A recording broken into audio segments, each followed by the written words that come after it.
ಹಾಂ, ತುಂಬ ದಿನ ಆದಮೇಲೆ ರೊಟೀನ್ ವ್ಲಾಗ್ನ, ಅದು ಲಾಂಗ್ ವಿಡಿಯೋನ ಶೂಟ್ ಮಾಡ್ತಾ ಇದ್ದೀನಿ. ಹಾಂ, ಸ್ವಲ್ಪ ಹಾಕೊಂಡು ಕೊಡಪ್ಪ.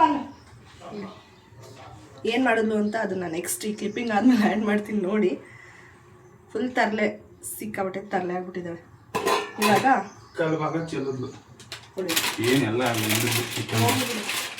ಫುಲ್ ಪ್ಯಾಕೆಟು ತಿಂದು ಖಾಲಿ ಮಾಡಿಲ್ಲ, ಬರೀ ಹಣ್ಣು ಖಾಲಿ ಮಾಡಿರೋದು ಅವಳು.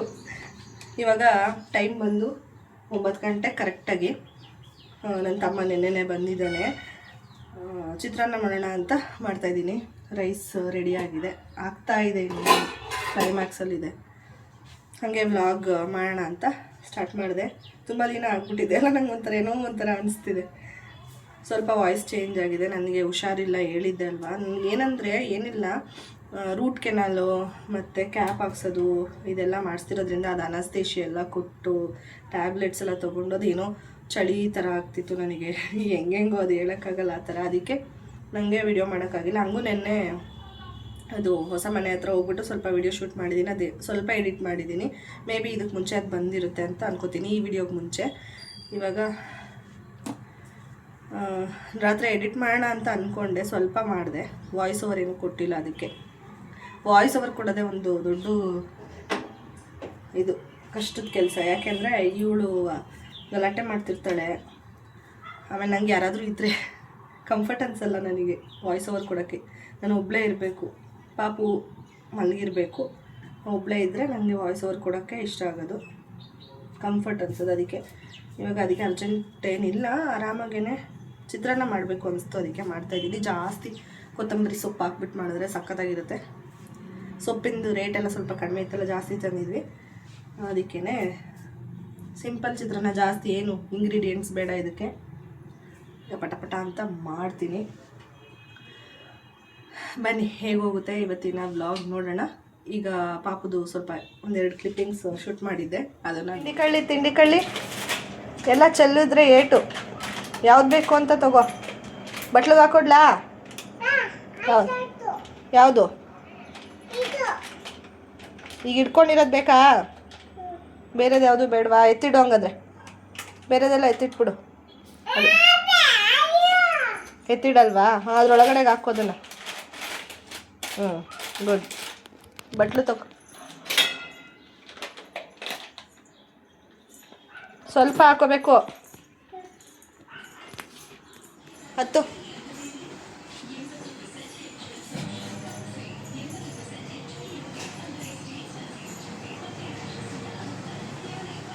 ಅದಲ್ಲ, ಕೈಯಲ್ಲೇ ಆಫ್ ಮಾಡು, ಕೋಲಲ್ಲಿ ಬೇಡ. ಇನ್ನೊಂದು ಐತಲ್ಲ, ಅದು ಆಫ್ ಮಾಡು ಆ ಕಡೆ.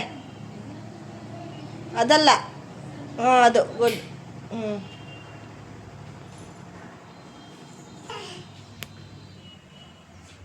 ಮಾಡ್ದಾ? ಗುಡ್ ಗರ್ಲ್ ನೀನು. ನೋಡು, ಸಿಕ್ಕಿದೆ ಚಾನ್ಸು. ನೋಡಿಲ್ಲ, ಎಲ್ಲ ಕಾಯಿ ಹಂಡಿರೋದು ಈಸ್ಕೊಂಬಂದಲ್ಲ ಎಲ್ಲ. ನೋಡಿಲಿ, ಎಲ್ಲ ಇಲ್ಲ ಹಣ್ಣು ಮಡಗಿದ್ಯಾ. ಹಿಂಗೆ ಹೆಂಗೆ ಕೊಡ್ಬೇಕು ಗೊತ್ತಾ ಏಟು? ಅದೇನು ಮಾಡೋಳು ನೋಡ್ತೀನಿ ತಾಳು. ಆಹಾ, ಇದು ನೋಡಿ, ಇದು ಕತೆನ ತಿನ್ನಲ್ಲ, ಏನಿಲ್ಲ, ಸುಮ್ಮನೆ ಅಂಡೋದೆಲ್ಲನೂ. ಕೆಲಸದವರು ಬಂದಿಲ್ಲ. ಎಷ್ಟು ಟೈಮು? 9:15 ಆಗ್ತಾಯಿದೆ. ಇನ್ನೂ ಯಾಕೋ ಬಂದಿಲ್ಲ. ಬರ್ತಾರೆ ಅಂತ ನೆನ್ನೆ ಬಂದಿದ್ರಲ್ಲ, ಇವತ್ತು ಬರ್ತಾರೆ ಅಂದ್ಕೊಂಡಿದ್ದೀವಿ. ಇಟ್ಗೆನೂ ಬರಬೇಕು ಇವತ್ತು, ಇನ್ನೂ ಬಂದಿಲ್ಲ. ನೆನ್ನೆ ಹೋಗಿ ಹೇಳಿದ್ವಿ ಆ್ಯಕ್ಚುಲಿ ಈವ್ನಿಂಗು, ಡೆಂಟಲ್ ಕ್ಲಿನಿಕ್ಕಿಗೆ ಹೋಗಿದ್ವಲ್ಲ, ಆವಾಗ ಬರುತ್ತೆ 8:15 ಬರುತ್ತೆ ಅಂದಿದ್ರು, ಇನ್ನೂ ಬಂದಿಲ್ಲ. ನೋಡಬೇಕು, ವೆಯ್ಟ್ ಮಾಡೋದು ಒಂದು 10 ಗಂಟೆ ತನಕ. ನೀನು ಕರ್ಕೊಯ್ತೀನಿ ಬಾ, ನಾನು ಚಿತ್ರಾನ್ನ ಕಲಿಸ್ಬಿಟ್ಟು ಕರ್ಕೊಯ್ತೀನಿ ಬಾರಪ್ಪ. ಬಾ ನೋಡೋಣ, ಬಾ ಇಲ್ಲಿಂದ.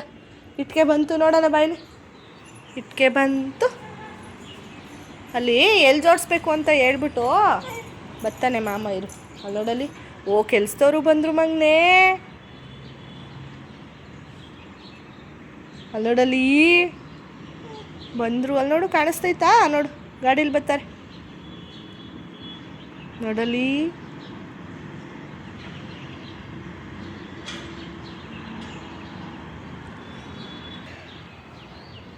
ಫೈನಲಿ ಕೆಲಸದವ್ರು ಬಂದಿದ್ದಾರೆ ಮೇಲೆ ಕನ್ಸ್ಟ್ರಕ್ಷನ್ ಶುರು ಮಾಡೋದಕ್ಕೆ. ಬಾ ಕರ್ಕೊಯ್ತೀನಿ, ಬಾ ಚಿತ್ರಾನ್ನ ಕಲಿಸ್ತಾ ಇದ್ದೀನಿ, ಬಾ ಕಲಿಸ್ಬಿಟ್ಟು ಕರ್ಕೊಂಡೋಗ್ತೀನಿ ಅಲ್ಲಿಗೇನೆ. ಕಲಿಸ್ಬಿಡೋಣ, ಆಮೇಲೆ ಅಲ್ಲಿಗೆ ಹೋಗೋಣ, ತಿಂಡಿ ತಿನ್ಕೊಂಡು ಹೋಗೋಣ. ಬಾ. ಫೋನ್ ಬರ್ತೈತೆ ಅಮ್ಮ, ಅಜ್ಜಿ ಫೋನ್. ಚಿತ್ರಾನ್ನ ಇನ್ನೊಂದು ಸ್ವಲ್ಪ ಕೆಲಸ ಇತ್ತು, ನಿಂಬೆಹಣ್ಣು ಜ್ಯೂಸ್ ತೆಗಿತಾ ಇದ್ದೆ. ಹಾಂ ಈ ಚಿತ್ರಾನ್ನ ಅಂದರೆ ನಮ್ಮ ಮನೆಯವ್ರಿಗೆ ಇಷ್ಟ. ಓ ಬಂದೆ, ಏನು ಹೆಸ್ರು ಹಿಡ್ದು ಇವಾಗ ಸ್ವಲ್ಪ ಕೆಲಸ ಎಲ್ಲ ಮಾಡಿಬಿಟ್ಟು ಹೋಗೋಣ ಅಂದ್ಬಿಟ್ಟು ಪಾಪುನ ನನ್ನ ತಮ್ಮನ ಜೊತೆ ಕಳಿಸಿದ್ದೀನಿ. ಏನಂದರೆ ಸ್ವಲ್ಪ ವಾಷಿಂಗ್ ಮಿಷಿನಿಂದ ಬಟ್ಟೆಗಳೆಲ್ಲ ತೆಗೆದು ಡಬ್ಗೆ ಹಾಕಿ ಹೊರಗಡೆ ಇಟ್ಬಿಡ್ತೀನಿ, ಕಾಂಪೌಂಡ್ ಮೇಲೆ ಅವಳಿಗೆ ಇಟಕ್ಸ್ದೇ ಇರೋಂಗೆ. ಇಲ್ಲೇ ಬಿಟ್ಟರೆ ಹೋಗ್ದಿರೋ ಬಟ್ಟೆ ಎಲ್ಲ ಕೊಳೆ ಮಾಡಿಬಿಡ್ತಾಳೆ, ಕೆಳಗಡೆ ಹಾಕಿ ಅವಳೇ ಒಣಗಾಕ್ತೀನಿ ಅಂತ ಹೋಗೋದು, ಏನೇನೋ ಮಾಡ್ತಾಳೆ. ಅದಕ್ಕೇ ಅದನ್ನೆಲ್ಲ ತೆಗೆದು ಹೊರಗಡೆ ಇಟ್ಬಿಟ್ರೆ ಆಮೇಲೆ ಅವಳು ಆಟ ಆಡ್ತಿರ್ತಾಳೆ. ಹೊರಗಡೆ ಸ್ವಲ್ಪ ಆರಾಮಾಗಿ ಆಟ ಆಡ್ತಾಳಲ್ಲ, ಅವಳನ್ನೇ ಎತ್ಕೊಡು ಅಂದರೆ ಎತ್ಕೊಡ್ತಾಳೆ, ಇಲ್ಲಾಂದರೆ ಬೇರೆ ಆಟ ಆಡ್ಬೇಕಾದ್ರೆ ನಾನು ಒಣಗಾಕಕ್ಕೆ ಸರಿ ಹೋಗುತ್ತೆ. ಮತ್ತು ಮಡ್ಚಿಡೋದು, ಬಟ್ಟೆಗಳೆಲ್ಲ ತೆಗಿಯೋದು, ಅವಳು ಹೆಲ್ಪ್ ತೊಗೋತೀನಿ, ಅವಳನ್ನೂ ಇನ್ವಾಲ್ವ್ ಮಾಡ್ಕೋತೀನಿ ಹೆಲ್ಪ್ ಅನ್ನೋದಕ್ಕಿಂತ. ಮತ್ತು ಅವಳು ಆಟ ಆಡ್ಕೊತಿರ್ಬೇಕಾದ್ರೆ ಅಲ್ಲೇ ಕೆಲಸ ಮಾಡ್ಕೊತೀನಿ, ಅದು ಈಸಿ ಆಗುತ್ತೆ, ಅಷ್ಟೊಂದು ಕಷ್ಟ ಆಗೋಲ್ಲ. ಬಟ್ ಮನೆ ಒಳಗಡೆ ಬೇರೆ ಕೆಲಸ ಎಲ್ಲ ಓಕೆ, ಕಿಚನ್ ಡಿಪಾರ್ಟ್ಮೆಂಟ್ಗೆ ಹೋದರೆ ಅವಳಿಗಾಗಲ್ಲ, ಎತ್ಕೋ ಅಂತ ಕೇಳೋದು ಜಾಸ್ತಿ. ಅದಕ್ಕೇ ಈ ಥರ ಕೆಲಸಗಳೆಲ್ಲ ಬೇಗ ಮಾಡ್ಕೊಂಬಿಡೋಣ ಅಂದ್ಬಿಟ್ಟು ಮಾಡ್ಕೋತಾ ಇದ್ದೀನಿ. ನನ್ನ ತಮ್ಮ ಕರ್ಕೊಂಡೋಗಿದ್ದೆ, ನಾನು ಹೋಗಬೇಕು. ಸ್ವಲ್ಪ ಅಂಟಿರೋದೆಲ್ಲ ಎತ್ತಿಟ್ಬಿಟ್ಟು ಹೋದರೆ ಮನೆಗೆ ರಿಟರ್ನ್ ಬಂದಾಗ ಸ್ವಲ್ಪ ಸಮಾಧಾನ ಅನಿಸುತ್ತೆ, ಇಲ್ಲಾಂದರೆ ಒಂಥರ ಶಾಕ್ ಆದಂಗೆ ಆಗುತ್ತೆ, ಇಷ್ಟೊಂದೆಲ್ಲ ಕೆಲಸ ಮಾಡಬೇಕಂತ. ಅಲ್ಲೂ ಈಗ ಔಟ್ಡೋರಲ್ಲಿ ಇದ್ದು ತುಂಬ ಹೊತ್ತು ಕನ್ಸ್ಟ್ರಕ್ಷನ್ ನಡೆಯೋ ಹತ್ರ ಎಲ್ಲ ಇದ್ದು ಬಂದಿರ್ತೀನಲ್ವ, ಕೆಲವೊಂದು ಸರಿ ಕ್ಯೂರಿಂಗ್ ಮಾಡೋದು, ಬೇರೆ ಏನಾದರೂ ಕೆಲಸ ಎಲ್ಲ ಇದ್ದರೆ ನೋಡಿಕೊಂಡು ಬರೋದೆಲ್ಲ ಇರುತ್ತೆ. ಅದಕ್ಕೇ ಇವಾಗ ಒಂದಷ್ಟು ಇಲ್ಲೆಲ್ಲ ನೈಟು ಒಂದು ಬೆಡ್ಶೀಟ್ ತೊಗೊಳ್ಳೋಣ ಅಂದ್ಬಿಟ್ಟು ಎಲ್ಲ ಕೆಳಗೆ ಹಾಕ್ಸ್ಬಿಟ್ಟಿದ್ದೆ ನನ್ನ ತಮ್ಮನ ಕೈಲಿ. ಅದಕ್ಕೆ ಅದನ್ನೆಲ್ಲ ವಾಪಸ್ ಎತ್ತಿಡ್ತಾಯಿದ್ದೀನಿ. ಏನಿಲ್ಲ, ಇದೆಲ್ಲ ಬಟ್ಟೆಗಳು, ಜಾಗ ಇಲ್ಲ, ತುಂಬ ಕಾಂಪ್ಯಾಕ್ಟ್ ಆಗಿಬಿಟ್ಟಿದೆ ಇವಾಗ ಬಟ್ಟೆಗಳು ಎಲ್ಲ ಜಾಸ್ತಿಯಾಗಿ, ಐಟಮ್ಸ್ ಎಲ್ಲ ಪಾಪು ಆದಮೇಲೆ. ಮುಂಚೆ ಹಂಗೆ ಅನಿಸ್ತಿರ್ಲಿಲ್ಲ, ಇವಾಗ ಹಂಗೆ ಅನಿಸ್ತಿದೆ. ಅದಕ್ಕೆ ಎಲ್ಲ ಬ್ಯಾಗಲ್ಲಿ ಹಾಕಿ ಕಟ್ಟಿಟ್ಟಿದ್ದೀನಿ. ಇನ್ನೊಂದು ಸ್ವಲ್ಪ ದಿನ ಇದಕ್ಕೆಲ್ಲ ಒಂದು ಎಂಡ್ ಇದೆ. ಪ್ಯಾಂಪರ್ಸ್ ಕೂಡ ಇಲ್ಲೇ ಮೇಲೆ ಇಟ್ಕೊಂಡಿದ್ದೀನಿ. ಮತ್ತು ಊರಿಗೆಲ್ಲ ಹೋಗ್ಬೇಕಾದ್ರೆ ಸಡನ್ನಾಗಿ ಬ್ಯಾಗೆಲ್ಲ ಮೇಲಿಂದೆಲ್ಲ ತೆಗಿಯೋಕ್ಕಾಗಲ್ಲ, ವಾರ್ಡ್ರೋಬಲ್ ಅಂತೂ ಜಾಗ ಇಲ್ಲ, ಅದಕ್ಕೆ ಎಲ್ಲ ಇಟ್ಕೊಂಡಿದ್ದೀನಿ. ಇವಾಗ ಬಂದೆ. ಏನಿದು ಕಕ್ಕ ಅಂತಾರೆ ಅದನ್ನು, ಸಗಣಿ ಅನ್ಬೇಕು, ಸಗಣಿ. ಇದು ಅದು ಸಗಣಿ.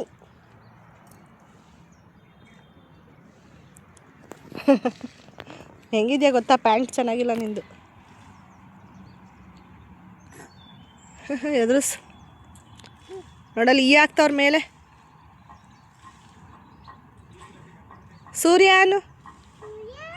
ಸೂರ್ಯ ಏನು ಅಲ್ಲಿ ಇವತ್ತು ಆ್ಯಕ್ಚುಲಿ ಪವರ್ ಇರಲಿಲ್ಲ, ತುಂಬ ಹೊತ್ತಾಯಿತು, ಇನ್ನೂ ಪವರ್ ಬಂದಿರಲಿಲ್ಲ. ಯಾಕೆಂದರೆ ಮೋಟ್ರ್ ಆನ್ ಮಾಡಿಬಿಟ್ಟು ನೀರು ಮೇಲ್ಗಡೆಗೆ ತೊಗೋಬೇಕು, ಅವರು ಗಾರೆ ಎಲ್ಲ ಕಲಸೋದಕ್ಕೆಲ್ಲ ನೀರು ಬೇಕಲ್ಲ, ಅದಕ್ಕೇ. ಆಮೇಲೆ ತುಂಬ ವೆಯ್ಟ್ ಮಾಡೋದ್ಮೇಲೆ ಬರಲಿಲ್ಲ ಅಂದ್ಬಿಟ್ಟು ಫೋನ್ ಮಾಡಿ ಕೂಡ ಕೇಳಿದ್ವಿ, ಬರುತ್ತೆ ಒಂದು 10 ಮಿನಿಟ್ಸ್ ಅಂದರು. ಆದರೂ ಲೇಟ್ ಆಯಿತು ಅಂದ್ಬಿಟ್ಟು ಅವರೇ ನೀರೆಲ್ಲ ಬಿನ್ಗೆನಲ್ಲೆಲ್ಲ ತಂದು ಗಾರೆಯನ್ನೆಲ್ಲ ಮಿಕ್ಸ್ ಮಾಡ್ಕೋತಾ ಇದ್ದಾರೆ. ವೆಯ್ಟ್ ಮಾಡಿದ್ರೆ ಆಗಲ್ಲ, ಕೆಲಸ ಮುಂದಕ್ಕೆ ಹೋಗಲ್ಲ ಅಂತ ಹೇಳ್ಬಿಟ್ಟು. ಜೊತೆಗೆ ಇಟ್ಟಿಗೆ ಕೂಡ ಬರ್ತಾ ಇದೆ, ಹೇಳ್ಬಿಟ್ಟು ಬಂದಿದ್ವಿ, ಅರ್ಜೆಂಟ್ ಇತ್ತು. ಯಾಕಂದರೆ ಇಟ್ಟಿಗೆ ಬಂದ್ರೇ ಕೆಲಸ ಇದ್ದಿದ್ದು, ಇಲ್ಲ ಅಂದರೆ ಅವರಿಗೆ ಗಾರೆ ಅವರಿಗೇನು ಕೆಲಸ ಇರಲಿಲ್ಲ, ಸುಮ್ಮನೆ ಡಿಲೇ ಆಗುತ್ತೆ. ಆಲ್ರೆಡಿ ನಾನು ಹೇಳಿದ್ದೆ ಡಿಲೇ ಆಗಿದೆ, ನಮ್ಮದೊಂದು 3 to 4 months ಅಷ್ಟು ಕೆಲಸ ಡಿಲೇ ಆಗಿದೆ ಅಂತ ಹೇಳ್ಬಿಟ್ಟು. ಅದಕ್ಕೆ ಮತ್ತೆ ಟೀ ಮಾಡ್ಕೊಂಡು ಬರೋದು. ಆ್ಯಕ್ಚುಲಿ ನಾನು ಯೂಶ್ವಲಿ 11 o'clock ಹಂಗೆ ಬೆಳಗ್ಗೆ ಹೊತ್ತು, ಬಟ್ ಇವತ್ತು ತುಂಬ ಬಿಸಿಲಿತ್ತು ಅಂತ ಹೇಳ್ಬಿಟ್ಟು ಮಜ್ಜಿಗೆ ಮಾಡ್ಕೊಂಡು ಬಂದಿದ್ದೆ. ಎಲ್ಲ ಖಾಲಿಯಾಗಿದೆ, ಒಂದು 2 ರೌಂಡ್ ಮಾಡಿದೆ. ಇವಾಗ ಒಂದು ಲೋಟದಷ್ಟು ಉಳಿದಿದೆ ನೋಡಿ. ಇಷ್ಟು ಕೆಲಸ ನಡೀತಾ ಇದೆ ಮೇಲ್ಗಡೆದು. ಇವತ್ತು ಸ್ಟಾರ್ಟ್ ಮಾಡಿ ಇಷ್ಟು ಮಾಡಿದ್ದಾರೆ. ನಾವು ಮೇಲ್ಗಡೆ ಈ ಥರ ಬ್ಲಾಕ್ಸ್, ಸಿಮೆಂಟ್ ಬ್ಲಾಕ್ಸ್ನ ಯೂಸ್ ಮಾಡ್ತಾಯಿದ್ದೀವಿ. ಕೆಳಗಡೆ ಎಲ್ಲ ನೀವು ನೋಡಿರ್ತೀರ ಇಟ್ಟಿಗೆ, ಮಣ್ಣಿಂದು ಇಟ್ಟಿಗೆ ಯೂಸ್ ಮಾಡಿದ್ದೀವಿ. ಆಮೇಲೆ ನಾನು ಬಂದು ಮನೇಲಿ ತುಂಬ ಕೆಲಸ ಇತ್ತು, ನನಗೆ ವೀಡಿಯೋಸ್ ಮಾಡ್ಕೊಳ್ಳೋಕ್ಕೆ ಆಗಿಲ್ಲ. ನೈಟು ಸುಮ್ಮನೆ ಅವಳು ಮಲ್ಕೋಬೇಕಾದ್ರೆ ಒಂದು ಕ್ಲಿಪ್ಪಿಂಗ್ ತೊಗೊಂಡೆ, ನೆನಪಾಯಿತು ವ್ಲಾಗೇ ಮಾಡ್ತಿಲ್ವಲ್ಲ ಅಂತ ಹೇಳ್ಬಿಟ್ಟು. ಒಂದು ಆಟ ಆಡ್ತಾಯಿದ್ಲು, ಗೊಂಬೆ ಎಲ್ಲ ಇಟ್ಕೊಂಡು. ಫುಲ್ ನಿದ್ದೆ ಬಂದಿತ್ತು ಅವಳಿಗೆ, ಊಟ ಎಲ್ಲ ಮಾಡಾಗಿತ್ತು, ನಮ್ಮದು ಎಲ್ಲ ಆಗಿತ್ತು. ಅವಳು ಮಲಗಲಿ ಅಂತ ವೆಯ್ಟ್ ಮಾಡ್ತಾಯಿದ್ವಿ. ಅದಕ್ಕೆ ಒಂದು ವೀಡಿಯೋನ ಶೂಟ್ ಮಾಡಿಕೊಂಡೆ, ಎಂಡ್ ಮಾಡಿಬಿಡೋಣ ಇಲ್ಲಿಗೆ ವೀಡಿಯೋನ ಅಂತ. ಆಮೇಲೆ ಎಡಿಟ್ ಮಾಡೋಕ್ಕೆ ಹೋದಾಗ ವೀಡಿಯೋಸ್ ಎಲ್ಲ ಕ್ಲಿಪ್ಸ್ ಎಲ್ಲ ಆ್ಯಡ್ ಮಾಡಿದ್ಮೇಲೆ ಅನಿಸ್ತು ತುಂಬ ಚಿಕ್ಕದಾಯಿತು ಎಲ್ಲ. ನನಗೇನು ಗೊತ್ತಾ, ಈ ಕೆಲಸ ಮಾಡ್ತಿರ್ತೀನಿ ನೆನಪಾಗುತ್ತೆ ಒಂದೊಂದು ಟೈಮಲ್ಲಿ, ಇದನ್ನು ಎಲ್ಲ ಕ್ಯಾಪ್ಚರ್ ಮಾಡಿಕೊಂಡ್ರೆ ಚೆನ್ನಾಗಿರುತ್ತೆ ಅಂತ ಅನಿಸುತ್ತೆ. ಬಟ್ ಏನಂದರೆ ಇವಾಗ ಯಾರು ಮೊಬೈಲ್ ಎತ್ಕೊಂಡು ವಿಡಿಯೋ ಆನ್ ಮಾಡಿ ಆ್ಯಂಗಲ್ ಸೆಟ್ ಮಾಡಿ ಇಡೋದು, ಅಯ್ಯೋ ಎಲ್ಲ ಕೆಲಸ ಮುಗಿಸ್ಬಿಡೋಣ ಆಮೇಲೆ ವ್ಲಾಗ್ ಮಾಡೋಣ ಅಂತ ಅನ್ಕೋತೀನಿ. ಆಮೇಲೆ ಎಲ್ಲ ಕೆಲಸ ಮುಗಿದ್ಮೇಲೆ ಏನಿರುತ್ತೆ ವ್ಲಾಗ್ ಮಾಡೋಕ್ಕೆ, ಸುಮ್ಮನೆ ನಾನು ಕ್ಯಾಮ್ರಾ ಆನ್ ಮಾಡಿಕೊಂಡು ಸೆಲ್ಫಿ ಕ್ಯಾಮ್ರಾದಲ್ಲಿ ಮಾತಾಡಬೇಕಾಗುತ್ತೆ, ಅದೊಂಥರ ಬೋರಿಂಗ್ ಅಂತ ಅನಿಸುತ್ತಲ್ವ. ಅದಕ್ಕೇ ಆಮೇಲೆ ಸರಿ ಇವಾಗ ಲಾಸ್ಟ್ ಒಂದು ಕ್ಲಿಪ್ಪಿಂಗ್ ತೊಗೊಳ್ಳೋಣ, ನಾಳೆನೂ ಕಂಟಿನ್ಯೂ ಮಾಡಿದ್ರಾಯ್ತು, ಎಷ್ಟಾಗುತ್ತೋ ಅಷ್ಟು ವೀಡಿಯೋಸ್ ಮಾಡಿಕೊಂಡು ಆ್ಯಡ್ ಮಾಡಿದ್ರಾಯ್ತು ಅಂತ ಅಂದ್ಕೊಂಡೆ. ಫುಲ್ ಸ್ಟ್ರೈನ್ ಆಗಿದ್ದೀನಿ. ನನ್ನ ಸ್ಟಿಕ್ಕರ್ ಕೂಡ ಎಲ್ಲ ಕಿತ್ತಿದ್ದಾಳೆ. ಮೊದಲು ಕೀಳ್ತಿದ್ಲು, ಮಧ್ಯದಲ್ಲಿ ಸ್ವಲ್ಪ ದಿನ ಬಿಟ್ಬಿಟ್ಟಿದ್ಲು, ಅವಳಿಗೂ ಸ್ಟಿಕ್ಕರ್ ಇರ್ತಿದ್ದೆ ಅವಾಗ. ಇವಾಗ ಮತ್ತೆ ಶುರು ಮಾಡಿದ್ದಾಳೆ, ಕೆಲವೊಂದು ಸರಿ ಮಾತ್ರ ಹಂಗೆ ಮಾಡ್ತಾಳೆ. ಮೊದಲೇನು ಮಾಡಿ ತಿಂದ್ಬಿಡ್ತಿದ್ಲು, ಇವಾಗೆಲ್ಲ ತಿನ್ನೋದೆಲ್ಲ ಮಾಡಲ್ಲ. ಅವಳಿಗೂ ಇಟ್ಕೊತಾಳೆ, ಇಲ್ಲ ನನಗೆ ತಿರ್ಗಾ ತೊಗೊಬಂದಿಡ್ತಾಳೆ ವಾಪಸ್ಸು. ಹಂಗೆ ಏನೋ ಅವಳು ಆಟ ಆಡ್ಕೊಂಡು ಸುಮ್ಮನೆ ಟೈಮ್ ಪಾಸ್ ಮಾಡ್ತಾಯಿದ್ಲು. ನನಗೂ ಫುಲ್ಲು ನಿದ್ದೆ ಬಂದಿದೆ, ಅವಳು ನಿದ್ದೆ ಮಾಡಲಿ. ಇದು ನೆಕ್ಸ್ಟ್ ಡೇ ಮಾರ್ನಿಂಗ್ ವ್ಲಾಗು. ಹಠ ಮಾಡ್ತಾ ಇದ್ಲು ಬೆಳಗ್ಗೆನೇ ಎದ್ದು. ಕೆಲವೊಂದು ಸರಿ ಎದ್ದಾಗ್ಲೇ ಅಳೋದಕ್ಕೆ, ಅಂದರೆ ಹತ್ಕೊಂಡೇ ಎದ್ದೇಳ್ತಾಳೆ ಇವಳು. ಯೂಶ್ವಲಿ ಹಂಗೆ ಮಾಡ್ತಾಳೆ. ನಿಮ್ಮ ಮಕ್ಕಳು ಹಂಗೆ ಮಾಡ್ತಾರೆ ಅಂತ ಕಮೆಂಟ್ ಮಾಡಿ, ನನಗೊಂದು ಕ್ಯೂರಿಯಾಸಿಟಿ ಇದೆ. ಏಕೆಂದರೆ ಕೆಲವೊಮ್ಮೆ ಮಕ್ಕಳು ಸೈಲೆಂಟಾಗಿ ಎದ್ದೇಳ್ತಾರೆ, ಬಟ್ ಇವಳು ಎದ್ದೇಳ್ಬೇಕಾದ್ರೇ ಕಿರಿಕ್ ಶುರು ಮಾಡಿರ್ತಾಳೆ ಆ ಥರ. ನಾನು ಬೆಳಗ್ಗೆ ಎದ್ದ ತಕ್ಷಣವೇ ದೇವ್ರ ನಾಮ ಏನಾದರೂ ಹಾಕ್ತೀನಿ, ಅದರಲ್ಲೂ ಸ್ವಲ್ಪ ಈ ಥರ ಇವಳಿಗೂ ಇಷ್ಟ ಆಗೋ ಥರ ಕಾರ್ಟೂನ್ ಟೈಪಲ್ಲಿ ಇದ್ದರೆ ಅವಳಿಗೂ ಇಷ್ಟ ಆಗುತ್ತೆ ಅಂದ್ಬಿಟ್ಟು ಆ ಥರದ್ದು ಹಾಕಿದ್ದೀನಿ. ಇಲ್ಲ ಮಕ್ಕಳು ಹಾಡು ಹೇಳಿರ್ತಾರೆ ನೋಡಿ, ಚಿಕ್ಕ ಚಿಕ್ಕ ಮಕ್ಕಳು, ಅದು ದೇವ್ರ ನಾಮನ ಅದನ್ನು ಹಾಕ್ತೀನಿ ಒಂದು ಸ್ವಲ್ಪ ಹೊತ್ತು. ಆಮೇಲೆ ಅವಳಿಗೆ ಬೇಕಾಗಿರೋ ವೀಡಿಯೋಸು ಎಲ್ಲ ಹಿಂದಿಂದನೇ ಪ್ಲೇ ಆಗ್ತಿರುತ್ತೆ, ಪ್ಲೇ ಲಿಸ್ಟ್ ಇರುತ್ತಲ್ಲ, ಹೆಂಗೋ ಓಡ್ತಿರುತ್ತೆ. ಕೆಲವೊಂದು ಸರಿ ನೋಡ್ತಾಳೆ, ಕೆಲವೊಂದು ಸರಿ ನೋಡಲ್ಲ, ಹಂಗೆ ನಡೀತಾ ಇರುತ್ತೆ. ನನಗೂ ಕೆಲಸ ಇರುತ್ತಲ್ಲ, ಬ್ಯುಸಿ ಇರ್ತೀನಲ್ಲ, ಅದು ಬೆಳಗ್ಗೆ ಹೊತ್ತು ಸ್ವಲ್ಪ ಬ್ಯುಸಿನೇ ಟಿಫನ್ ಮಾಡೋವರೆಗೂ. ಆಮೇಲೆ ಸ್ವಲ್ಪ ಬೇಕಾದರೆ ರೆಸ್ಟ್ ಮಾಡಿ ಬೇರೆ ಕೆಲಸ ಮಾಡ್ಕೋಬೋದು. ಎತ್ಕೊಳ್ಳಿ ಅಂದ್ಬಿಟ್ಟು ಅಷ್ಟು ಹಠ ಮಾಡ್ತಾ ಇದ್ದಿದ್ದು ನಮ್ಮ ಮೇಡಮು. ಕೊನೆಗೆ ಎತ್ಕೊಂಡ್ಮೇಲೆ ಸಮಾಧಾನ ಆದಲು. ಇವಾಗ ಸ್ವಲ್ಪ ಚಳಿ ಕಡಿಮೆ ಆಗಿದೆ ಅಲ್ವಾ, ಮುಂಚೆಲ್ಲ ಚಳಿ ಜಾಸ್ತಿ ಇತ್ತು. ಸಾಕ್ಸು ಮತ್ತು ಇವಳಿಗೆ ಈ ಥರ ಫುಲ್ ತೋಳಿರೋಂಥ ಬಟ್ಟೆ, ಪ್ಯಾಂಟು ಈ ಥರನೇ ಹಾಕಿ ಹಾಕಿ ರೂಢಿ ಮಾಡಿದ್ದೆ. ಪ್ರೀತಿ ಹಾಲು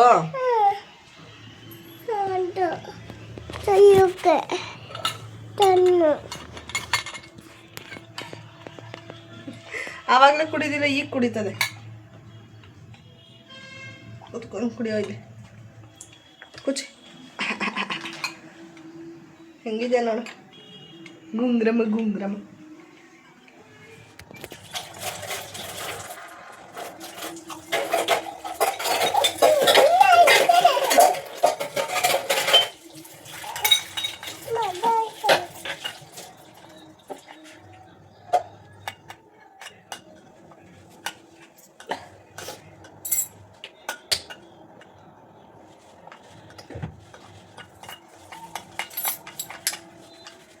ಏನು ಮಾಡ್ತಾರ ನೀನು?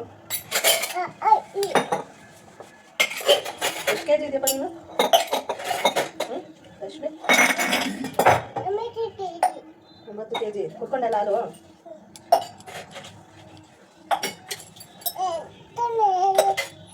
ಏನು ಮುಟ್ಬೇಡ ನೀನು.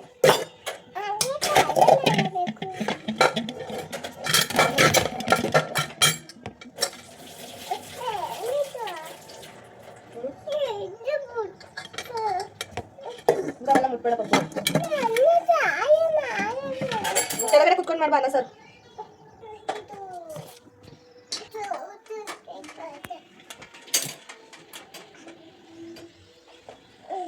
ಆಮೇಲೆ ಅಷ್ಟೇ ಆಟ ಆಡಬೇಕು, ಅಮ್ಮ ಪಾತ್ರೆ ತೊಳ್ಕೊಳ್ತೆ. ಇವತ್ತು ಹೊಸ ಥರ ದೋಸೆ ಅಂದರೆ, ನಾನು ರೀಸೆಂಟಾಗಿ ಊರಿಗೆ ಹೋಗಿದ್ದೆ, ಅಲ್ಲಿ ನಮ್ಮ ಆಂಟಿ ಒಬ್ಬರು ಮಾಡಿದರು, ಅದು ಇಷ್ಟ ಆಗಿತ್ತು ಅಂತ ಹೇಳ್ಬಿಟ್ಟು ಅದೇ ಥರ ಮಾಡೋಣ ಅಂತ ಮಾಡ್ತಾಯಿದ್ದೀನಿ. ನೋಡಿದ್ರಲ್ಲ, ಉದ್ದಿನ ಬೇಳೆ ಬೆಳಗ್ಗೆ ಎದ್ದು ನೆನೆ ಹಾಕಿದ್ದೀನಿ, ಅವಲಕ್ಕಿ ಸ್ವಲ್ಪ ನೆನೆ ಹಾಕಿದ್ದೀನಿ, ಅದೆರಡು ಗ್ರೈಂಡ್ ಮಾಡಿಬಿಟ್ಟು ಜೊತೆಗೆ ರವೆನೂ ಗ್ರೈಂಡ್ ಮಾಡಿ ಮಿಕ್ಸ್ ಮಾಡಿ ಇನ್ಸ್ಟಂಟ್ ದೋಸೆ ಥರ ಸ್ವಲ್ಪ ಸೋಡಾ ಹಾಕಿದ್ದೆ ನಾನು, ಚೆನ್ನಾಗಿ ಬಂದಿತ್ತು. ಆಮೇಲೆ ನೆಕ್ಸ್ಟ್ ಇನ್ನೊಂದು ಸರಿ ಶೇರ್ ಮಾಡ್ಕೊಳ್ಳೋಣ ಅಂತ ಸುಮ್ಮನೆ ಇವಾಗ ಹಾಗೆ ಎಕ್ಸ್ಪ್ಲೈನ್ ಮಾಡಿದೆ ಅಷ್ಟೇ. ಅದಕ್ಕೆ ಕಾಯಿ ಚಟ್ನಿ ಮಾಡೋಣ ಅಂದ್ಬಿಟ್ಟು ಕಾಯಿ ಸರ್ಕೋತಾ ಇದ್ದೀನಿ, ಕಾಯಿ ತುರಿಯೋ ಮನೆಯಲ್ಲೇ ಸರಿತಾ ಇದ್ದೀನಿ. ಸರಿ, ನಾನು ಯೂಶ್ವಲಿ ಚಿಕ್ಕದೊಂದು ಸರಿಯಾದ ಬರುತ್ತಲ್ಲ ಅದರಲ್ಲೇ ಸರ್ಕೊಬಿಡ್ತೀನಿ, ಅದು ಸ್ವಲ್ಪ ಜಾಸ್ತಿ ಪ್ರೆಷರ್ ಹಾಕಿ ಸರಿಬೇಕು. ಇದಾದರೆ ಈಸಿ ಅಂದ್ಬಿಟ್ಟು ಒಂದು ಫುಲ್ ಕಾಯಿ ಸರಿದಿಟ್ಕೊಳ್ಳೋಣ, ಏನಕ್ಕಾದರೂ ಬೇಕಾಗುತ್ತೆ ಅಂದ್ಬಿಟ್ಟು ಸರಿತಾ ಇದ್ದೀನಿ. ಚಟ್ನಿ ಸ್ವಲ್ಪ ಜಾಸ್ತಿ ಮಾಡೋಣ ಅಂತ ಹೇಳ್ಬಿಟ್ಟು.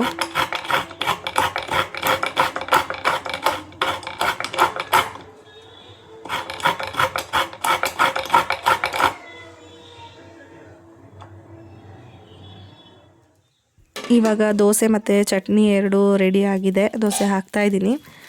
ಇದು ವ್ಲಾಗ್ ಇಷ್ಟೇ ಆಗಿರುತ್ತೆ. ನಿಮಗೆಲ್ಲ ಇಷ್ಟ ಆಗಿದೆ ಅಂತ ಅನ್ಕೋತೀನಿ. ರೊಟೀನ್ ವ್ಲಾಗ್ ತುಂಬ ತಿಂಗಳಾದಮೇಲೆ ಹಾಕ್ತಾಯಿದ್ದೀನಿ.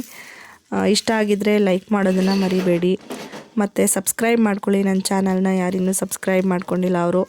ನನಗೆ ಆ್ಯಕ್ಚುಲಿ ಒಂದು ಭಯ ಇತ್ತು, ತುಂಬ ತಿಂಗಳಾದಮೇಲೆ ಮತ್ತೆ ವಿಡಿಯೋ ಹಾಕ್ತಿದ್ದೀನಿ, ಹೇಗಿರುತ್ತೋ ರೆಸ್ಪಾನ್ಸ್, ಏನು ಕಥೆನೋ ಅಂತ ಹೇಳ್ಬಿಟ್ಟು.